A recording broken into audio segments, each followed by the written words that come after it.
now there's 2 calls on the line.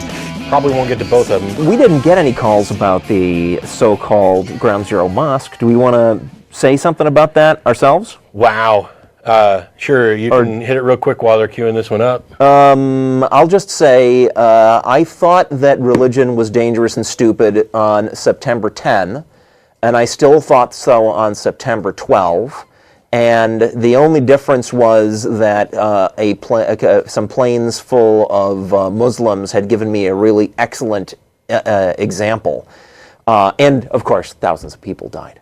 The laws haven't changed, and this nonsense that somehow there's something magically different about that spot because thousands of people died there, that means that the laws need to be set aside so that these other people who happen to have the same religion, even if they were in favor of 9/11, that they then can't have their building, is, I think, ridiculous. Yeah. And then you add in the fact that it's 5 blocks away, which is by and large irrelevant, but and that there's already a mosque that's closer, that's been there since before the towers.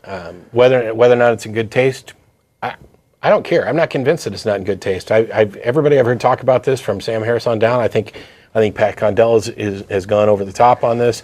I think that Sam Harris, by saying yes, it's illegal, or yes, it's legal and should be, but it's in really bad taste, so we shouldn't do it. I think they're all wrong.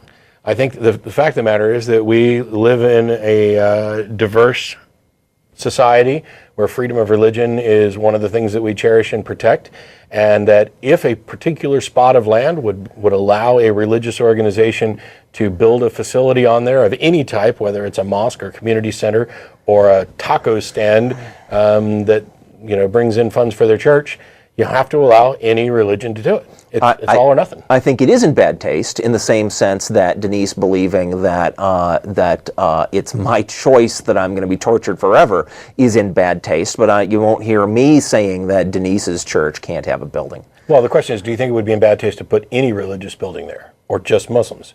Because if you just think it's in bad taste because it's Muslims, then I think... I think all religious buildings are in bad taste for pretty much those same reasons, but they're not illegal, and that's really not an issue. All right, probably last call of the day, Jim in Louisville. How you doing? Hello, how you doing today?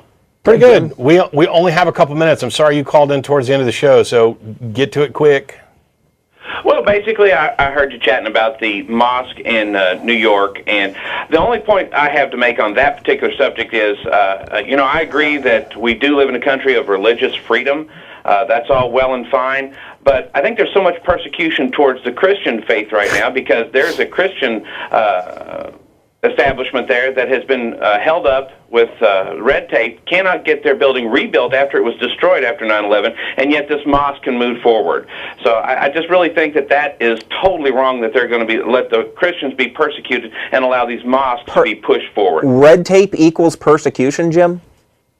It does when you can actually allow a mosque to move forward. So No. Two different buildings, two different... rebuilt after it was there for much longer time. It was there for over 100 years, if I remember correctly. Jim, two different buildings, two different locations, two different legal situations. If one is encountered red tape and the other is not, it's not persecution.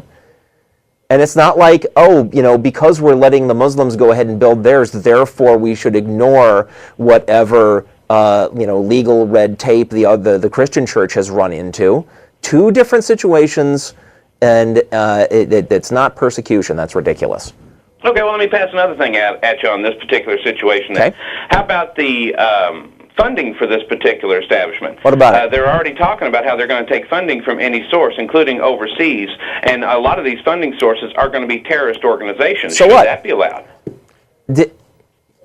If they want to build a McDonald's and take some funds from overseas, are you going to object to that?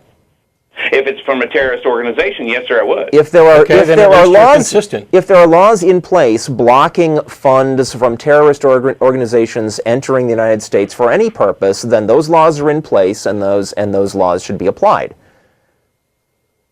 I agree. Okay, but no, special new laws shouldn't be put in place just to stop this building. No, I'm not saying that at all. Okay. What Well, I'm we're saying agreed is on that they've one, already then. made mention that they're going to allow different organizations to fund this particular building through many different finance channels. And we need to make sure that that is not going to be terrorist funds. Because all this is a victory mosque. What? This is a victory mosque, very similar to the one that they planted in Jerusalem on the Temple Mount. They're Really? trying to put a mosque that's showing that they beat us. That's all this is. Wait a minute. So let me ask you this. When a Christian church is built 5 blocks away from an abortion clinic that was bombed by a Christian, is that a victory church? Not at all. Then go Because away. And since when did they beat us? I mean, they can believe whatever bizarre nonsense that they want. In fact, I think they already do. This Since when did they oversimplification, beat we're out us? of Are we time. all Muslims now? We're out of time. Okay. And I don't have time for oversimplifications and people in a majority position who want to cry persecution about an apples and oranges comparison.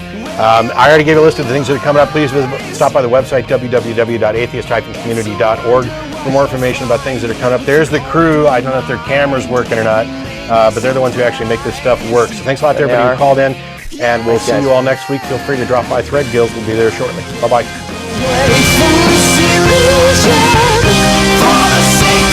The content of this video is produced by the Atheist Community of Austin, a nonprofit educational organization promoting positive atheism and the separation of church and state. If you enjoyed this content and are willing and able to provide a donation, please visit the website below.